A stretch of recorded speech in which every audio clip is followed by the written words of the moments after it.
Hi guys.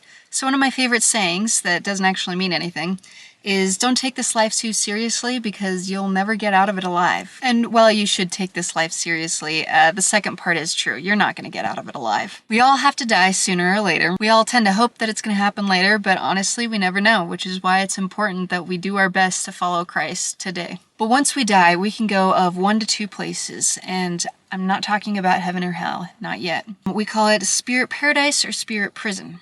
Spirit paradise are for those who did their best to follow Christ in this life, while spirit prison is for the people who did not. Now, what's interesting about spirit paradise and spirit prison is there's actually missionaries there, which means that those who have not accepted Christ yet, either because they didn't want to or because they've just never heard of him, they get the chance to, still.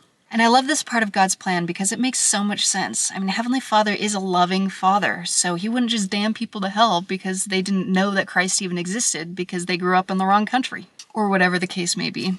But even those who rejected Christ in this life, well, God still loves them too, which is why He gives them yet another chance to accept Christ. Now, this isn't saying that you can blow this life off and do whatever you want because you get the chance later on to accept Christ. In the end, God will judge us based on our understanding. So, if we know what we're doing is wrong, yet we still do it because we know we can accept Christ later, we're going to be judged more harshly than somebody who didn't know they were doing wrong.